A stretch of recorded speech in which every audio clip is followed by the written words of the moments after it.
தியானம் பண்ணும்போது, இல்ல தூங்கிக்கிட்டு இருக்கும்போது, உங்க உயிர் உங்க உடல விட்டு வெளிய இருந்து உங்க உடம்ப பார்க்குற மாதிரி என்னைக்காவது உணர்ந்திருக்கிறீங்களா? இல்ல புது புது காட்சிகள் உண்மையாவே நடந்த மாதிரி கனவுலயோ, இல்ல தியானம் பண்ணும்போதோ நீங்க பார்த்துருக்கீங்களா? தியானம் பண்ணும்போது கண்களுக்குள்ள வேற வேற கலர்ஸ்ல, வேற வேற பேட்டர்ன்ஸ்ல நெறையா ஒளி உங்களுக்கு தெரிஞ்சிருக்கா? இதெல்லாம் உண்மையாலுமே என்ன? ஒரு சூப்பர் பவரா? இல்ல உங்களுக்கு சித்திகள் ஏதாவது கிடைச்ச மாதிரி அர்த்தமா? இல்ல கடவுள் உங்களுக்கு ஏதாவது உணர்த்துறதா அர்த்தமா? உண்மையாலுமே நீங்க உங்க உடல விட்டு வெளிய போய் இருந்து உங்கள பார்த்தீங்களா? நீங்க பார்த்த காட்சிகள் எல்லாம் உண்மையாலுமே நடக்கப் போகுதா? இல்ல அது உங்களுக்குள்ள ஏதாவது அர்த்தத்த உணர்த்துதா? இப்படின்ற கேள்வி உங்களுக்கு நெறையா இருக்கலாம். இன்னைக்கு இதெல்லாம் ஏன் நடக்குது?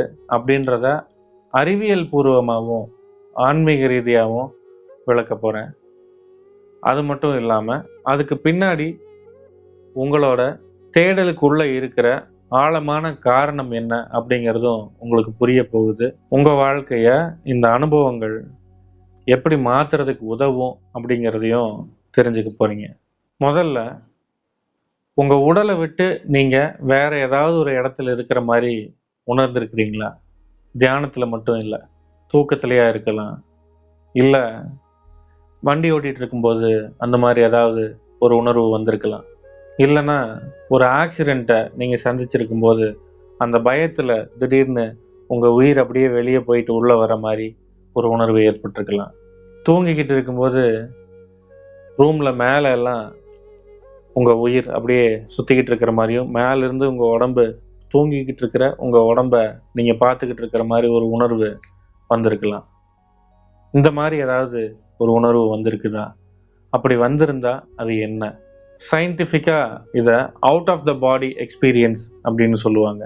இது 10 பேத்துல ஒருத்தருக்காவது என்னைக்காவது ஒரு டைம்ல நடந்துரும். இது ஏன் நடக்குது? அப்படின்றத சயின்ஸ் வேற மாதிரி பாக்குது. எப்படின்னா, நம்ம மூளையில டிபிஜே அதாவது டெம்பரோ பாரிட்டல் ஜங்ஷன் அப்படின்ற ஒரு பகுதி இருக்கு. இந்த டிபிஜே நம்ம உடம்புக்குள்ள நான் இருக்கிறேன், இந்த உடம்பு தான் நான் அப்படின்ற ஒரு உணர்வை உருவாக்கக்கூடியது. உங்களோட கை, கால் இதெல்லாம் நகர்ந்துகிட்டு இருக்கும்போது, என்னோட கை இங்க இருக்குது, என்னோட கால் இங்க இருக்குது அப்படிங்கிறத நீங்க பாத்துறாமயே உங்களால ஃபீல் பண்ணிட முடியுது இல்லையா? இந்த உடம்புக்குள்ள நான் இருக்கிறேன் அப்படின்ற ஒரு உணர்வு இருக்குது இல்லையா? இந்த உணர்வுகள ஒருங்கிணைச்சு குடுக்கிறது இந்த டிபிஜே. இது தூக்கத்துக்கு முன்னாடி இருக்கிற நிலையிலயோ, இல்ல தூக்கத்திலிருந்து விழிப்புக்கு போறதுக்கு முன்னாடி இருக்கிற நிலையிலயோ, அந்த டிரான்சிஷன் பாயிண்ட்ல கிளிட்ச் ஆகும். இது அந்த நிலையில மட்டும் கிடையாது. நம்ம மூளை ஒரு அமைதியான இடத்துக்கு போகும்போது, அந்த டிரான்சிஷன் பீரியட்ல இந்த டிபிஜே கிளிட்ச் ஆக ஆரம்பிக்கும். கிளிட்ச் ஆகுறதுன்னா, கனெக்ஷன் அப்படியே கொஞ்சம் கொஞ்சமா ஸ்லோ ஆயி, அந்த சென்சஸ வந்து இது வெளிப்படுத்துறதுக்கான இடம் கொஞ்சம் குறைவாகுது. காரணம், நம்ம மூளை ஒரு கயாட்டிக்கான ஒரு இரைச்சலான சூழல்ல இருந்து ஒரு பீட்டா ஸ்டேட்ல இருந்து ஆல்பா தீட்டான்ற ஒரு அமைதியான நிலைக்கு போறதுனால தான். மூளை இப்படி அமைதியான நிலைக்கு போகும்போது மூளையோட செயல்பாடுகள் கொஞ்சம் ஸ்லோ ஆகும்போது இந்த டிபிஜேவும் கொஞ்சம் கிளிச் ஆகுது. இது கிளிச் ஆகும்போது என்ன ஆகுதுன்னா, இந்த உடம்புக்கூட உங்களுக்கு இருக்கிற ஒரு ஃபீலிங் குறையுது.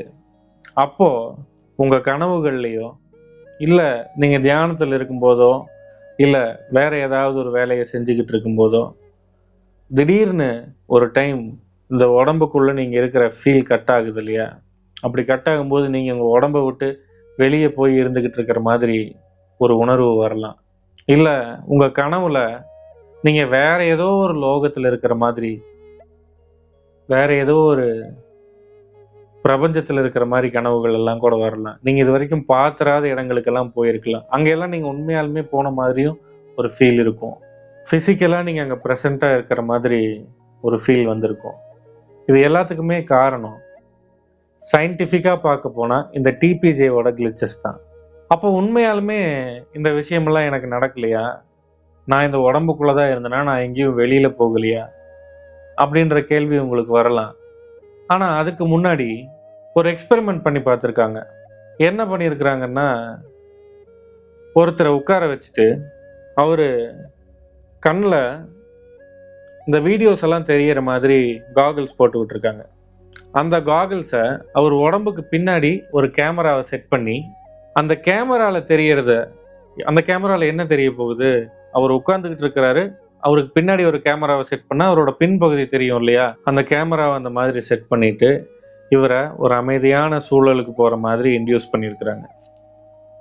அதுக்கப்புறம் மெதுவா அந்த வீடியோ அவர் பார்த்துக்கிட்டு இருக்க உண்மையாலுமே அவரு அவரோட உடம்புக்கு பின்னாடி உட்கார்ந்துகிட்டு இருக்கிற மாதிரியும், அவரோட உடம்ப வெளியிலிருந்து பார்த்துக்கிட்டு இருக்கிற மாதிரியும் உணர்ந்திருக்காரு.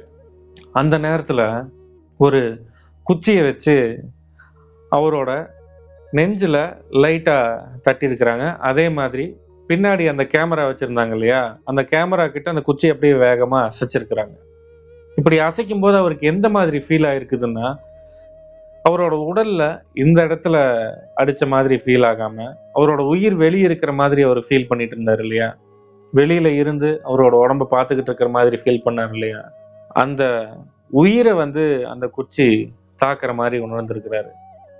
அது பிசிக்கலாவும் ஃபீல் பண்ணியிருக்கிறாரு. காரணம் உண்மையாலுமே நெஞ்சு கிட்ட தட்டி இருக்கிறாங்க. இது எதுக்காக பண்ணாங்க அப்படின்னா, இந்த out of the body experience அப்படின்றது மூளையோட இமேஜினேஷன்னாலையும் நடக்கும் அப்படின்றத ப்ரூவ் பண்றதுக்காக பண்ணியிருக்காங்க.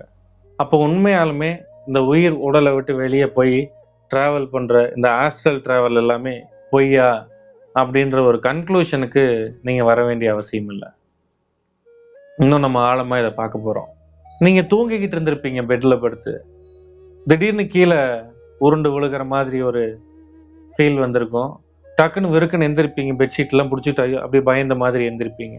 எந்திரிச்சு பார்த்தா உண்மையாலுமே நீங்க பெட் மேலதான் இருந்திருப்பீங்க, கீழே விழுந்திருக்க மாட்டீங்க. இந்த கிளிச் இருக்கு இல்லையா, இந்த ஒரு செகண்ட் நீங்க உண்மையாலுமே உளுந்த மாதிரி ஒரு ஃபீல் வந்துச்சு இல்லையா, இது இந்த டிபிஜேவோட கிளிச்னாலதான் நடக்குது அப்படின்னு சயின்ஸ் சொல்லுது. அடுத்தது இந்த காட்சிகள், தியானம் பண்ணும்போது வர காட்சிகள் வேற வேற மாதிரி புது புது காட்சிகள், நீங்க இது வரைக்கும் பார்த்திராத பல காட்சிகள், உள்ளுக்குள்ள நீங்க பார்க்காத மாதிரி வேற வேற லைட்ஸ், இதெல்லாம் ஏன் தெரியுது அப்படின்றத சயின்ஸ் இன்னும் வேற மாதிரி சொல்லுது. என்னன்னா, தியானம் பண்றவங்களுக்கு மட்டும் இந்த லைட்ஸ் எல்லாம் வர்றது கிடையாது. ஒரு இருட்டு ரூம்ல கண்ணை மூடிட்டு கொஞ்ச நேரம் உட்காந்துக்கிட்டு இருந்திருந்தாலும் வேற வேற கலர்ல இந்த லைட்ஸ் வரும் கொஞ்ச நேரத்திலேயே. இதுக்கு காரணம் சயின்டிஃபிக்கா பார்க்க போனா விஷுவல் கார்டெக்ஸ் அப்படின்ற பகுதி, நம்ம கண்கள் மூலியமா வெளியில பார்க்குற விஷயங்களை உள்வாங்கிக்கிற பகுதி இந்த விஷுவல் கார்டெக்ஸுங்கிற பகுதி தான். இது கண்கள் மூடி இருக்கும்போது வெளியில இந்த புலன்களை கண்கள் மூலியமா வெளியிருக்கிற இன்ஃபர்மேஷனை உள்வாங்கிக்கிறதுக்கு பதிலாக உள்முகமா திரும்புது. உள்முகமா திரும்பும் போது என்ன ஆகுதுன்னா, உள்ளுக்குள்ளேயே வேற வேற மாதிரியான லைட்ஸை கிரியேட் பண்ணுது. இந்த லைட்ஸை கிரியேட் பண்றது மட்டும் இல்லை, விஷுவல் கார்டெக்ஸ் நீங்க கண்ணை மூடி உள்ள உட்கார்ந்து இருக்கும் போதும் மனம் ஓடிட்டு தானே இருக்கு. இந்த ஒளிகள் மட்டும் கிடையாது. நீங்க கண்கள் மூடி உட்கார்ந்து இருக்கும் போது உங்க மனம் அடங்குறது இல்லை இல்லையா, அது எங்கேயாவது சுத்திக்கிட்டு இருக்குது, பல புது கதைகளை கிரியேட் பண்ணிக்கிட்டு இருக்குது. இப்படி கிரியேட் பண்ணிக்கிட்டு இருக்கிற புது கதைகள் கொஞ்சம் அப்படியே அமைதியா உங்களோட மனம் ரொம்ப அமைதியான நிலைக்கு போகும்போது என்ன பண்ணுதுன்னா, இந்த விஷுவல் கார்டெக்ஸ் மனதில் இருக்கிற இந்த இன்புட்ஸை ஒரு காட்சியா உருவாக்குதுன்னு சொல்றாங்க. ஆன்மீகத்துல இது டோட்டலா வேற மாதிரி இருக்கு. அது என்னங்கிறது தான் நம்ம ஆழமா பார்க்க போறோம். பட் அதை பார்க்கறதுக்கு முன்னாடி நீங்க ஏன் இதை தெரிஞ்சுக்கணும் அப்படின்னு உங்களுக்கே தோணலாம் இல்லையா? பல பேர் இந்த காட்சிகள் எனக்கு தெரியுது, இந்த காட்சிகள் என்ன சொல்ல வருது அப்படிங்கிறத யோசிக்கிறாங்க. உடலை விட்டு நான் வெளியே போயிட்டேன், திருப்பி உள்ள வந்துட்டேன் அப்படின்னா எனக்கு ஒரு புது சக்தி வந்துடுச்சா அப்படின்னு நினைக்கலாம். இந்த ஒளிகள் வேற வேற மாதிரி தெரியறதால நான் ஒரு பெரிய யோகி ஆயிட்டேனா அப்படின்னு நினைக்கலாம். உண்மையாலுமே இந்த தேடுதலுக்கு பின்னாடி ஒரு காரணம் இருக்கும். அது என்னன்னு பார்த்தீங்கன்னா, இதெல்லாம் எனக்கு கிடைச்ச ஒரு புது சக்தியா, இந்த சக்தியை வச்சு என்னோட வாழ்க்கைய நான் வேற மாதிரி மாத்திக்க முடியுமா, என்னோட சூழல்களை எனக்கு ஏற்ற மாதிரி ஒரு கட்டுப்பாட்டுக்குள்ள கொண்டு வந்துட முடியுமா அப்படின்ற ஒரு தேடல் தான் ஆழமா உள்ளுக்குள்ள இருக்கும். ஸோ உண்மையாலுமே உங்களோட தேடல் அந்த சக்தியை நோக்கி கிடையாது. உங்க வாழ்க்கைய நீங்க இப்ப இருக்கிறத விட வேற மாதிரி, நீங்க ஆசைப்படுற மாதிரி மாத்திக்கணும் அப்படின்ற ஒரு ஆழமான உணர்வுல இருந்து வர்றது. உண்மையாலுமே ஆன்மீக பாதை அப்படிங்கிறது எதுக்கு? எதை நோக்கி பயணம் பண்ணுது? சித்தர்கள் இந்த காட்சிகளை எப்படி பார்க்கறாங்க? இந்த உடலை விட்டு உயிர் வெளியே வந்த மாதிரியான ஒரு உணர்வுகளை எப்படி பார்க்கறாங்க? சித்திகளை எப்படி பார்க்கறாங்க? அப்படிங்கிறத இன்னும் கொஞ்சம் ஆழமா புரிஞ்சுக்கிட்டீங்கன்னா, நீங்க பயணம் பண்ணிக்கிட்டு இருக்கிற பாதை சரியான பாதை தானா? உண்மையாலுமே உங்க தேடல் எதை நோக்கி இருக்குது? உங்களோட இலக்கு என்ன? அப்படிங்கிறது முழுசா புரிய வரும். அதுக்கு முன்னாடி ஒரு குட்டி கதை சொல்றேன். என்னோட மாணவர் ஒருத்தரு என்கிட்ட வந்து, "ஐயா, நான் தியானத்துல இருந்தேன். தியானம் பண்ணிக்கிட்டு இருக்கும்போது, என்னோட உடம்ப விட்டு நான் வெளிய வந்து ரூம்ல எனக்கு ஆப்போசிட்ல கொஞ்சம் ஹைட்டா சீலிங் கிட்ட இருந்து என்னோட உடல பார்த்த மாரி ஒரு உணர்வு இருந்துச்சு. இதுக்கு பேரு ஆஸ்ட்ரல் டிராவலா?" அப்படின்னு கேட்டாரு. திருப்பியும் அந்த உணர்வ சொல்லுங்கன்னு சொல்லும்போது, கண்ண மூடி தியானம் பண்ணிக்கிட்டு இருந்தேன். கொஞ்சம் அப்படியே அமைதியாகிட்டு இருந்துச்சு. அந்த நேரத்துல என்னோட உடல விட்டு மெதுவா உயிர் பிரிஞ்சு போயி கொஞ்சம் தூரம் டிராவல் ஆன மாதிரி போச்சு. என்னோட செவுத்த நோக்கி போச்சு. அப்படி போய் டக்குன்னு இப்படி மெதுவா திரும்பி பார்த்து, மேல இருந்து நான் தியானம் பண்ணிக்கிட்டு இருக்கிற என்னோட உடல் அப்படியே தெரியற மாதிரி நான் பார்த்தேன். நெறைய பேர் சொல்ற மாதிரி இது ஆஸ்ட்ரல் டிராவலா? எனக்கு ஒரு புது சித்தி கிடைச்சிருக்குதா? அப்படின்னு உள்ளுக்குள்ள ஒரு சந்தேகமா இருக்குது. இத கொஞ்சம் விளக்க முடியுமா? அப்படின்னு கேட்டாரு. இது நடந்து ஒரு 2, 3 மாசம் ஆயிருக்கு. யாருகிட்ட சொல்றது, என்ன பண்றதுன்னும் தெரியல. என்கிட்ட கேட்கலாமா, வேண்டாமான்னும் அவருக்கு தெரியல. பட் ஏதோ ஒரு தைரியத்த வரவழைச்சுட்டு, கேட்டுத்தான் பார்ப்போமேன்னு கேட்டிருக்கிறாரு. அவர் கேள்வி கேட்டதுக்கு அப்புறம் நான் எதுவுமே பேசாம ஒரு 30 செகண்ட் அமைதியா உட்கார்ந்துட்டு இருந்தேன். அவர பார்த்துக்கிட்டு இருந்தேன். அப்போ அவர்கிட்ட, "அங்க போய் உங்களோட உடல நீங்க திரும்பி பார்த்தீங்க அப்படின்னு சொன்னீங்க இல்லையா? அப்படி ஒரு உணர்வு வந்துச்சு இல்லையா? அப்படி பார்த்தேன். என்னோட உடம்ப விட்டு என் உயிர் அங்க போய் நின்னு என்ன திரும்பி பார்த்துச்சு அப்படின்னு உங்களுக்குள்ள இருந்து ஒரு விஷயம் வாட்ச் பண்ணிட்டு இருந்துச்சு இல்லையா? அத பார்த்தீங்களா நீங்க?" அப்படின்னு கேட்டேன். எதுவுமே பேசல. அப்படியே சைலண்ட் ஆயிட்டாரு. கொஞ்ச நேரம் கழிச்சு, "நீங்க கேட்ட கேள்விக்கு பதில் கிடைச்சுதா?" அப்படின்னு கேட்டேன். "கொஞ்சம் புரியுதுங்கய்யா" அப்படின்னாரு. பட் அதோட ஸ்டாப் பண்ணாம கொஞ்சம் விளக்கம் குடுத்தேன். அந்த விளக்கத்த தான் உங்களுக்கும் சொல்லப் போறேன். என்னன்னா, இந்த காட்சிகள், உடம்ப விட்டு உயிர் தனியா பிரிஞ்சு போறது, இந்த சித்திகள், இதை எல்லாத்தையும் தெரிஞ்சுக்கிறதுக்கு முன்னாடி நான் யாருன்னு தெரியணும் இல்லையா? எனக்குள்ள என்ன இருக்குது, என்னோட உடலோட தன்மை என்ன அப்படிங்கிறது தெரியணும் இல்லையா? இப்ப அத முழுசா தெரிஞ்சுக்காட்டியும், இந்த விஷயங்கள் என்ன அப்படின்னு தெரிஞ்சுக்கிறதுக்காக, நீங்க நீங்க பார்த்துக்கிட்டு இருக்கிற உடல் மட்டும் இல்லாம, இத தாண்டி இன்னும் 4 உடல்கள பத்தி தெரிஞ்சுக்க போறீங்க. அது என்னென்ன? இதுல இருந்தே ஸ்டார்ட் பண்ணுவோம். ஃபர்ஸ்ட்டு, உடம்ப 3ஆ பிரிச்சு பார்க்கணும். என்னென்ன அப்படின்னா, ஸ்தூல சரீரம், சூட்சும சரீரம், காரண சரீரம்னு சொல்லுவாங்க. இதுல 5 கோஷங்களாவும் பிரிச்சு பார்க்கலாம். இந்த ஸ்தூல சரீரத்துல அன்னமய கோஷம் அப்படின்ற இந்த உணவினால் உருவாக்கப்பட்ட உடல். இது ஃபர்ஸ்ட் பிரிவு. அடுத்தது சூட்சும சரீரத்துல பிராணமய கோஷம், மனோமய கோஷம், விஞ்ஞானமய கோஷம் இப்படின்னு 3 இருக்கு. காரண சரீரத்துல ஆனந்தமய கோஷம், அதாவது த பிளிஸ் பாடி அப்படின்னு சொல்லுவாங்க.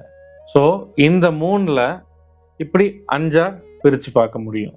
இந்த தொடு உணர்வு, நடக்கிறது, பிடிக்கிறது, சாப்பிட்றது, இது எல்லாமே பிசிக்கலா நம்ம ஃபீல் பண்ணிட முடியுது. பட் இதை தாண்டி இந்த ஆஸ்ட்ரல் டிராவல், விஷன்ஸ், இதெல்லாம் எங்க நடக்குது அப்படின்னு பார்த்தா இந்த சூட்சும சரீரத்துல தான் நடக்குது. இந்த சூட்சும சரீரத்துல இந்த பிராணமய கோஷம் அப்படின்றது நம்மளோட மூச்சு, எனர்ஜி, இது சம்பந்தமான விஷயங்கள் பிராணமய கோஷம். மனோமய கோஷம் இதுக்கு அடுத்த லெவல்ல இருக்குது. விஞ்ஞானமய கோஷம் அப்படின்றது பகுத்தறிவுன்னு வச்சுக்கலாமே. இந்த மனதுல எழுந்து வர்ற எண்ணங்கள் என்ன, இந்த காட்சிகள் என்ன, நான் இங்க இருக்கிறேன், அங்க இருக்கிறேன் அப்படின்னு பிரித்து பார்த்து ஐடென்டிஃபை பண்ணக்கூடியது தான் விஞ்ஞானமய கோஷம். இப்போ நம்ம பேசிக்கிட்டு இருக்கிற இந்த ஆஸ்ட்ரல் டிராவல், விஷன்ஸ், அதாவது இந்த உடம்பை விட்டு வெளியே போய் பார்க்கறது, டெத் எக்ஸ்பீரியன்ஸ்னு சொல்லுவாங்க. சாவை பக்கத்தில் போய் பார்த்தேன், நான் இறந்து என்னோட உடம்பு பணமாக இருக்கிறத என்னோட உடம்புக்கு வெளியே இருந்து பார்த்ததா நிறைய பேர் சொல்லுவாங்க. என்னோட உடம்புனா என்ன சொல்ல வரல, அவங்கவுங்களோட உடம்பை வெளியே இருந்து பார்த்ததா நிறையா சொல்லுவாங்க.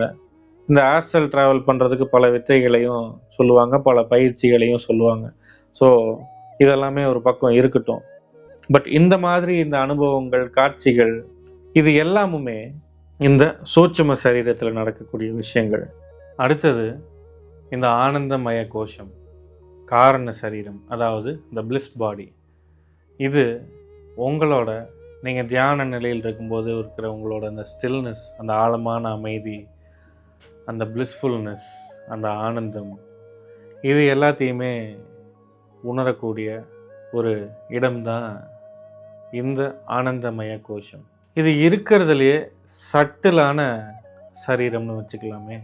இது ஆனந்தத்தை எல்லாம் உணர வச்சதுனாலும் இதுலேயும் கொஞ்சம் கேர்ஃபுல்லாக இருக்கணும். அந்த பேரானந்த நிலையில் இருக்கும்போது ஒரு விஷன் வரும்போது இந்த இடத்துலையும் நான் ஒரு விஷயத்தை அடைஞ்சிட்டேன் அப்படின்ற மாயையை உருவாக்கக்கூடிய ஒரு சூழல் இந்த ஆனந்தமய கோஷத்துலேயும் உருவாகும். அதனால தான் வேதாந்தத்தில் இந்த ஆனந்தமய கோஷமும் உங்களோட செல்ஃப் இல்லை, அந்த அப்சல்யூட் கான்ஷியஸ்னஸ் இல்லை அப்படின்னு சொல்லுவாங்க. இந்த ஆனந்தமய கோஷம் இது உங்களோட அந்த செல்ஃப் இருக்கு இல்லையா, அந்த அவேர்னஸ், அதுக்கு பக்கத்தில் இருக்கக்கூடிய ஒரு லேயர்னு வச்சுக்கலாம்.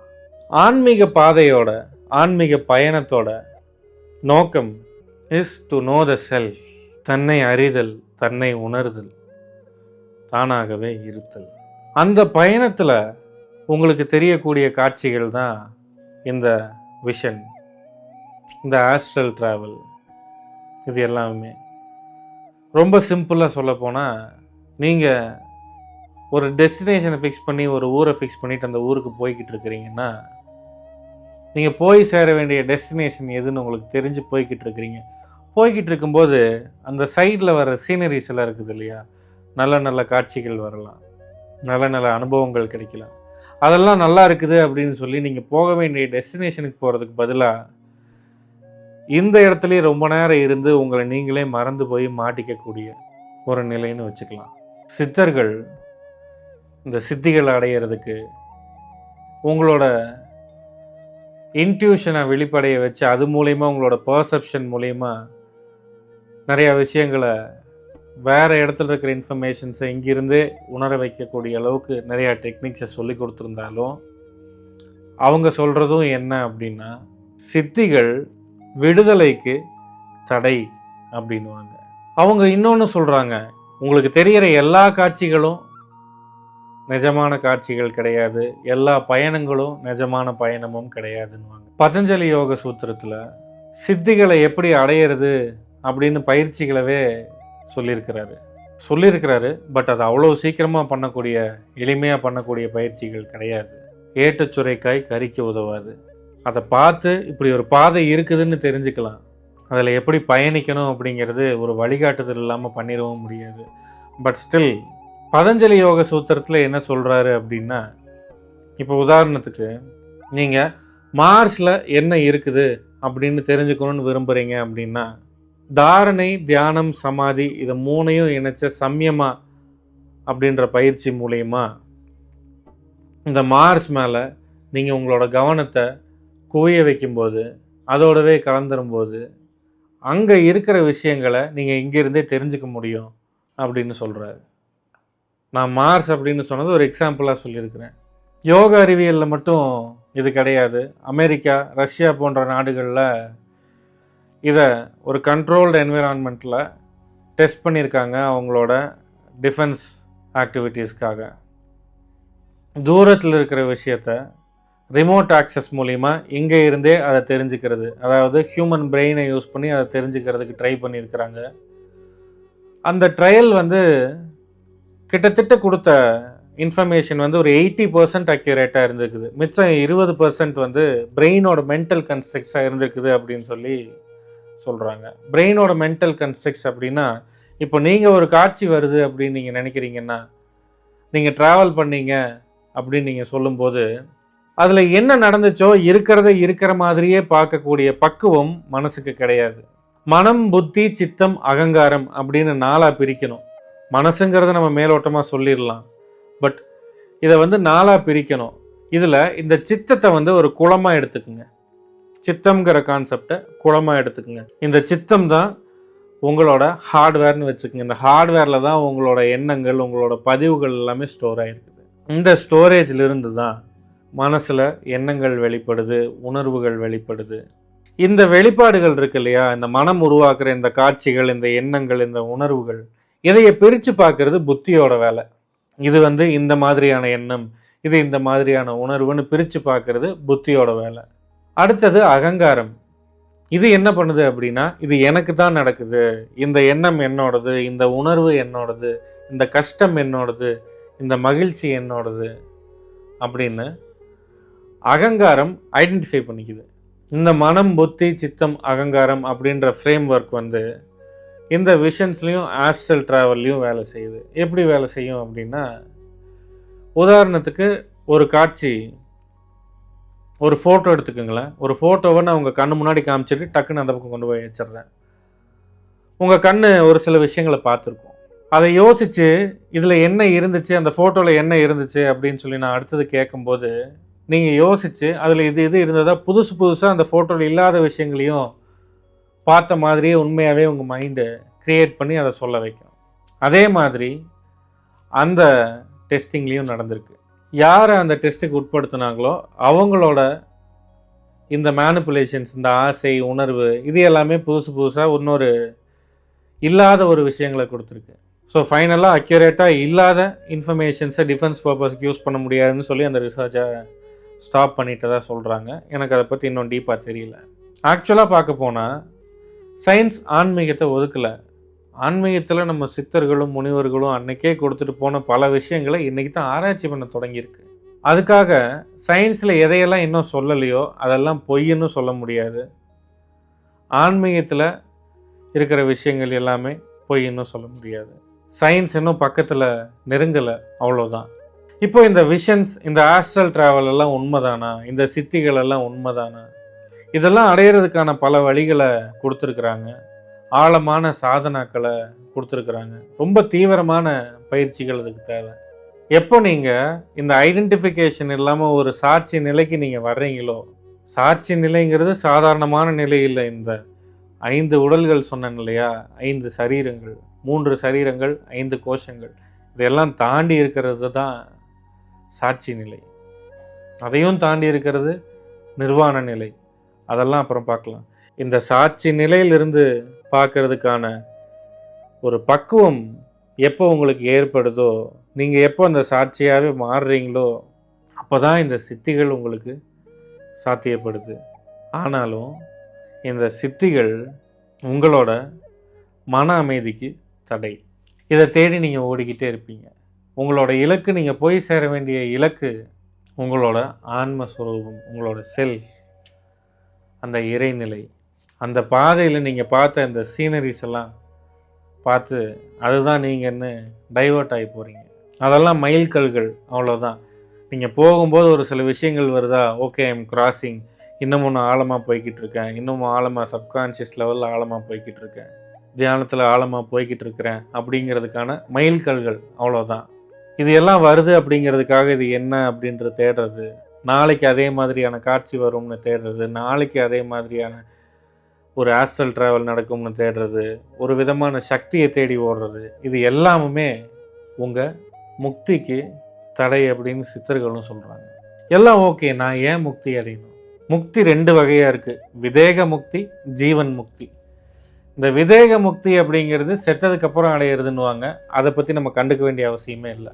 செத்ததுக்கப்புறம் அடையிறது அடையாதெல்லாம் அப்புறமா தேவையில்லைன்னு, நம்மளுக்கு இப்போ அது தேவையில்லை.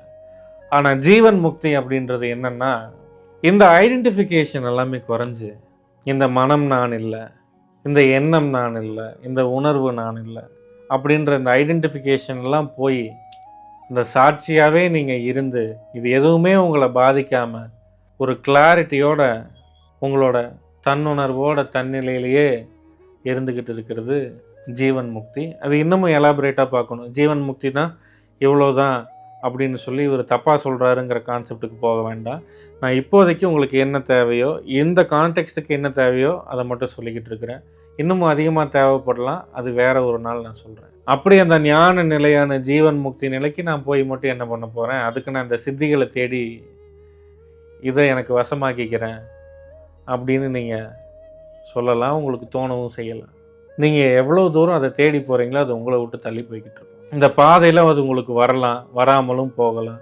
எல்லாருக்கும் ஒரே மாதிரியான அனுபவம், எல்லாருக்கும் ஒரே மாதிரியான சித்தி, ஒரே மாதிரியான காட்சி வந்துடாது. ஒவ்வொருத்தருக்கும் வேறு வேறு மாதிரி வரும். பட் ஸ்டில் நீங்கள் அந்த இலக்கு என்னவோ அங்கே போய் சேரும்போது ஒரு ஆழமான மென்டல் கிளாரிட்டியோடு இருப்பீங்க. இங்கே இருக்கிற எந்த விஷயமும் உங்களை பெருசாக அஃபெக்ட் பண்ண போகிறது கிடையாது. அப்படி எதுவுமே அஃபெக்ட் பண்ணாமல் இருக்கும்போது உங்களை நோக்கி எந்த கற்கள் வந்தாலும் அதை நீங்கள் பெருசாக பொருட்படுத்தாமல் சும்மா விலகி உங்களோட வேலையை மட்டும் பார்த்துக்கிட்டு இருக்கும்போது ஒரு தெளிவான மனநிலையில் இருக்கும்போது உங்கள் முடிவுகள் அவ்வளோ ஷார்ப்பாக இருக்கும். அப்படி ஷார்ப்பான மைண்ட் செட்டில் உங்களோட வேலை, அதில் எடுக்கிற டெசிஷன்ஸ், இது எல்லாமே அவ்வளோ நல்லா நடக்க ஆரம்பிக்கும். அவ்வளோ நல்லா நீங்கள் செய்ய ஆரம்பிப்பீங்க. உங்கள் உறவுகளில் இருக்கிற கசப்புகள் குறையும். பெரிய மேஜிக்காக நடக்கும், அப்படி நடக்கும், இப்படி நடக்கும்னு சொல்கிறதுக்கு பதிலாக இன்னும் ப்ராக்டிக்கலாக யோசித்து பார்த்தீங்கன்னா, ஒரு சமநிலைக்கு வந்த ஒரு நிறைநிலையில் இருக்கிற மனிதன், எப்போவுமே ஒரு ஆனந்தமான நிலையில் இருந்துக்கிட்டு இருக்கிற அந்த மனிதன் இன்னொரு மனிதர் செய்கிற சின்ன தப்புகளை பெருசாக கண்டுக்க மாட்டார். வீட்டில் யாராவது ஒன்று பண்ணுறாங்க அப்படின்னா கூட அவங்க தெரியாமல் பண்ணுறாங்க, சரி ஏதோ பண்ணிட்டு போகிறாங்க அப்படின்னு விட்டுருவாங்க. அவங்களுக்கு பெரிய எதிர்பார்ப்பு அவங்ககிட்ட இருக்காது. அவங்களுக்கு தெரிஞ்சது அந்த உறவாகவே பார்க்குறது, மனிதனாக பார்க்குறது. மனுஷன்னா ஒரு சின்ன சின்ன தப்பு செய்ய தான் செய்வான், சரி நம்ம புள்ள பரவாயில்ல அப்படின்னு இவர் பாட்டுக்கு ஒரு வேலையை பார்த்துக்கிட்டு இருப்பார். என்ன ஆகும் இப்படியே இருந்துக்கிட்டு இருக்க உங்கள் உறவுகளில் இன்னும் நல்லிணக்கம் ஏற்பட ஆரம்பிக்கும், இன்னும் ஹார்மோனி ஏற்பட ஆரம்பிக்கும். உங்கள் வீட்டில் இருக்கிற சூழலும் அவ்வளவு மகிழ்ச்சியான சூழலாகும். மகிழ்ச்சின்றதை தாண்டி ஒரு அமைதியான சூழல் ஏற்படும். இன்னைக்கு ஆன்மீகம்னாலே காம்ப்ளிகேட் பண்ணி வச்சிருக்கிறாங்க. இப்படி தான் இருக்கணும், இப்படி தான் வாழணும் அப்படின்னு. இன்னமும் சொல்லப்போனால் நிறைய ஆன்மீக பாதைகளில் ட்ராவல் பண்ணுறவங்க சொல்கிறத கேட்கும்போது கொஞ்சம் கஷ்டமாக இருக்குது. நீங்கள் எதுக்கு இந்த பாதையில் போகிறீங்க அப்படின்னு கேட்கும்போது, ஜீவ சமாதி அடையிறதுக்காக என்னோடய இலக்கு. நான் என்னோடய ஃபேமிலியை நான் அதுக்கப்புறம் பெருசாக கண்டுக்க போகிறதில்ல. ஏதோ எனக்கு சாப்பிட்றதுக்கு இருந்தால் போதும், அவங்க என்னமோ பண்ணிக்கிட்டு போகிறாங்க, அதை பற்றியெல்லாம் எனக்கு கவலை இல்லை அப்படின்னு அவங்க ரெஸ்பான்சிபிலிட்டியை உதறி தள்ளிட்டு ஜீவசமாதி அடையிறதுக்கான நிலையை தேடி போகிறாங்க. ஜீவசமாதி தவறுன்னு சொல்ல, நான் ஜீவசமாதி பற்றி இந்த முன்னாடியே ஒரு சத்சங்கில் பேசியிருக்கிறேன், ஒரு வீடியோவும் போட்டிருக்கிறேன், அதை பார்க்கலாம். இன்னமும் ஆழமான பதிவுகள் பின்னாடி வரும். இந்த ஜீவசமாதி அப்படின்றது கிட்டத்தட்ட பார்க்க போனால் அந்த மனிதன் ஒரு மாதிரியான அந்த பாதையில் போய்கிட்டு இருக்கிறவர். அதில் பார்க்குறேன் நிறைய பேர், அந்த மாதிரி மக்களை பார்க்குறேன். வாழ்க்கையை ஒரு மாதிரியான இறுக்கமான ஒரு சூழல்லையே வாழ்ந்துக்கிட்டு இருக்கிறாங்க. எதையோ இழந்த மாதிரியே வாழ்ந்துக்கிட்டு இருக்கிறாங்க. அது கண்கூட தெரியுது. வாழ்ந்துக்கிட்டு இருக்கும்போது டெய்லியும் சாகிறதுக்காக ப்ரிப்பேர் பண்ணிக்கிட்டு இருக்கிறாங்க. ஆன்மீகம்ங்கிறது இந்த ப்ரெசன்ஸில் இருக்கிறது அப்படின்னு சொல்கிறாங்க இல்லையா? ப்ரெசன்ஸை தாண்டி அதெல்லாம் வேற, அப்புறம் பார்ப்போம். இப்போ இந்த ப்ரெசன்ஸை மட்டும் பார்த்தீங்கன்னா, இந்த நொடியில் இப்போ நீ இருக்கிற வாழ்க்கையை, வாழ்ந்துக்கிட்டு இருக்கிற வாழ்க்கையை வாழாமல் என்னைக்கோ சாக போகிறதுக்காக இன்னைக்கு இருந்தே சாகிறதுக்கு செத்து ப்ராக்டிஸ் பண்ணிக்கிட்டு இருக்கிற மாதிரி இல்லையா? இது ரொம்ப குரூயலான விஷயம் இல்லையா? இன்னைக்கு நீங்கள் வாழ்ந்துக்கிட்டு இருக்கிற இந்த வாழ்க்கையை, இந்த மொமெண்ட்டில் இருக்கிற வாழ்க்கையை ஆனந்தமாக வாழ்ந்தாலே பத்தாதா? அது முக்தி கிடையாதா? செத்ததுக்கப்புறம் நான் என்ன ஆனால் என்னங்க? வாழ்ந்துக்கிட்டு இருக்கும்போது நீயும் ஆனந்தமாக இருந்து பிற உயிர்களுக்கும் ஆனந்தமாக இருக்கிறதுக்கு வழி விட்டு அவங்கள டிஸ்டர்ப் பண்ணாமல் இருந்தாலே போதும். ஓகே, உங்கள் வாழ்க்கையில் நீங்கள் ஏதோ ஒரு மாற்றத்தை தேடித்தான் இந்த சித்திகள் என்ன, ஆஸ்ட்ரல் ட்ராவல் என்ன, விஷன்னா என்ன, இன்ட்யூஷன்னா என்ன, எனக்கு அந்த இன்ட்யூஷன் வர ஆரம்பிச்சுன்னா எனக்கு பின்னாடி நடக்க போகிற விஷயங்கள் இப்போவே தெரிய ஆரம்பிச்சிடும் அப்படின்ற எதிர்பார்ப்புகள். தேர்ட் ஐ ஓப்பன் ஆயிடுச்சு, எனக்கு அது தெரியுது, இது தெரியுது, அங்கே சென்சேஷன் வருது, நெத்தி நடுவில் சென்சேஷன் வருது. இது எல்லாமே வருது போயிடுது, அவ்வளோதான். இது எல்லாமே வந்து போனாலும் எப்போவுமே பின்னாடி எதுலேயுமே டிஸ்டர்ப் ஆகாமல் இருக்கிற அந்த அவேர்னஸ் இருக்குது இல்லையா, இது எல்லாத்தையுமே பார்த்துக்கிட்டு இருக்கிற அந்த களம் இருக்குது, அதை கவனிச்சிங்களா? அதுதான் உங்களோட உண்மையான களம். அந்த களத்தில் இருந்து பழகுங்க. சொல்கிறதுக்கு ஈஸியாக இருக்கும், இதை எப்படி நான் செய்யறது அப்படின்னு பார்த்தா பல வழிகள் இருக்குது. சித்தர்கள் பல பாதைகளை கொடுத்துருக்குறாங்க. சித்தர்கள் மட்டும் இல்லை, நம்ம இந்திய தத்துவங்களில் ஏகப்பட்ட பயிற்சிகள் இருக்குது. உங்களுக்கான முறையான பாதையை தேர்ந்தெடுத்து அந்த பாதையில் பயணம் பண்ண ஆரம்பிச்சிங்கன்னா இந்த விஷயங்கள் உங்களுக்கும் சாத்தியமாகும். நீங்கள் ஞானியாகி போய் ஏதாவது ஒரு கேவில் ஒரு குகையில் உட்காந்து தியானம் பண்ணுறதுக்காக கிடையாது, அதுவும் சாத்தியம்தான். பட் நீங்கள் ஆசைப்படுற இன்னும் வாழ்க்கையை நல்லா வாழணும், இன்னமும் ஒரு அமைதியான நிலையில் வாழணும் அப்படின்ற விஷயமும் சாத்தியம்தான் ஆன்மீகத்து மூலியமாக. அதுக்கான பாதை உங்களுக்கு தெரியலையா? ரீவயரிங் த பீயிங் அப்படின்ற வகுப்புகளை நான் நடத்திக்கிட்டு இருக்கேன். இது ஒரு முழுமையான ஆன்மீக பாதை. உங்களுக்கு வேணும்னா இதுலேயும் ஜாயின் பண்ணி பயணம் பண்ணலாம். இந்த பயணத்துக்கு உங்களுக்கு புரிஞ்சிருக்கும் அப்படின்னு நினைக்கிறேன். இப்போ நீங்கள் கேட்க வேண்டிய கேள்வி, எனக்கு வந்த காட்சி உண்மையா, நான் பயணம் பண்ணது உண்மையா பொய்யா அப்படின்றதெல்லாம் கிடையாது. உண்மையாலுமே நீங்கள் கேட்க வேண்டியது, இது எல்லாமே தோன்றி மறைஞ்சதுக்கு அப்புறமும் இது எல்லாமே இது தோற்றம் இருத்தல் மறைவுன்னு நடந்துக்கிட்டு இருக்குது இல்லையா, எண்ணம் தோன்றுது இருக்குது மறையுது, இது எல்லாமே நடந்துக்கிட்டு இருக்கிறத கவனிச்சுக்கிட்டு இருக்கிறனே நான் யாரு அப்படின்ற கேள்வியை தான் நீங்கள் கேட்கணும். இந்த கேள்வி உங்களோட வாழ்க்கைக்கான அர்த்தத்தை கொடுக்கும். நான் எதுக்காக இந்த தேடலில் இறங்கணும் அப்படின்றதுக்கான பதிலும் இப்போ உங்களுக்கு தெரிஞ்சிருக்கு. இது எல்லாத்தையுமே தெரிஞ்சுக்கிட்டால் மட்டும் பத்தாது, வாழ்க்கையில் அனுபவமாக மாற்றணும். அனுபவமாக மாறணும்னா பயணத்தை ஆரம்பிக்கணும், பயிற்சியை ஆரம்பிக்கணும். எல்லாத்தையுமே தெரிஞ்சுக்கிட்டு நிறையா விஷயத்த தெரிஞ்சுக்கிட்டு விட்டுற மாதிரி இதையும் விட வேண்டாம். இப்போ நான் பேசிக்கிட்டு இருந்தது ஆன்மீகம் மட்டும் கிடையாது, உங்கள் வாழ்க்கையை மாற்றுறதுக்கான வரைபடத்தை பற்றி. இந்த வரைபடம் என்ன அப்படிங்கிறத நான் சொல்லிட்டேன். இறங்கி பயணம் பண்ண வேண்டியது உங்கள் கையில் தான் இருக்குது. உங்கள் வாழ்க்கையை மாற்றுறதுக்கான பயணத்தை இந்த நொடியில் ஆரம்பிங்க. உங்கள் உள்ளங்களில் அமைதியும் சுற்றங்களில் நல்லிணக்கமும் உண்டாகட்டும். ஓம் நம சிவாய.